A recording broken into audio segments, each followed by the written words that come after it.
ایک مرد و عورت کی شادی ہوئی اور ان کی زندگی ماشاءاللہ خوشیوں سے بھری تھی۔ شوہر ایک دن بیوی سے: تم نے آج نماز نہیں پڑھی؟ بیوی: میں تھک گئی تھی اس لیے نہیں پڑھی، صبح پڑھ لوں گی۔ شوہر کو یہ بات بری لگی مگر اس نے بیوی سے کچھ نہ کہا، خود نماز پڑھی، تلاوت کی اور سو گیا۔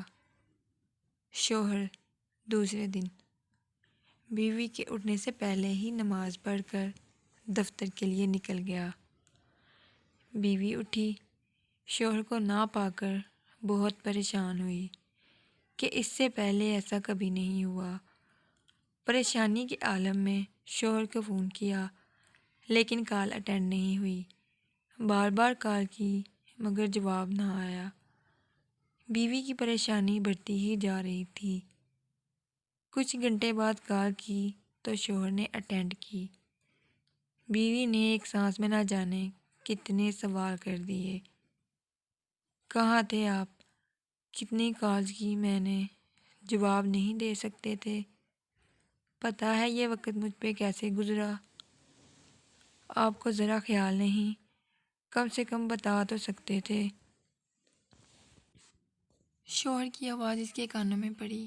اس نے کہا تھکا ہوا تھا اس لیے لیٹ گیا تو نیند آ گئی۔ بیوی: 2 منٹ کی کال کر کے بتا دیتے تو کتنی تھکاوٹ بڑھ جاتی، آپ کو مجھ سے ذرا پیار نہیں؟ شوہر نے تحمل سے جواب دیا: کل آپ نے بھی تو اس پاک ذات کی کال کو نظر انداز کیا۔ کیا آپ نے حی علی الفلاح کی آواز سنی تھی؟ وہ خدا کی کال تھی جو آپ نے تھکاوٹ کی وجہ سے نہیں سنی۔ اس وقت بھی 5 منٹ کی بات تھی، نماز پڑھنے سے آپ کی تھکاوٹ کتنی بڑھ جاتی۔ کیا آپ کو اپنے پروردگار سے اتنا بھی پیار نہیں جس نے آپ کو سب کچھ دیا؟ کیا پروردگار کو یہ بات پسند آئی ہوگی؟ بیوی پر سکتہ طاری ہو گیا اور روتے ہوئے بولی: مجھے معاف کر دیں، مجھ سے غلطی ہو گئی، میں سمجھ گئی ہوں، میں سچے دل سے استغفار کرتی ہوں، میرے پروردگار مجھے معاف فرما۔ سچا شریک حیات وہی ہے جو آپ کو دنیاوی تحفظ اور خوشیوں کے ساتھ آخرت میں بھی سرخرو کروائے اور آپ کے ساتھ کھڑا ہو اور آپ کو بھٹکنے سے بچائے۔ خداوند تعالیٰ ہم سب کو نماز پڑھنے کی توفیق عطا فرمائے۔ آمین ثم آمین یا رب العالمین۔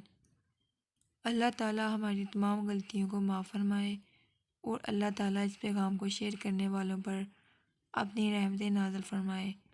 آمین ثم آمین یا رب العالمین۔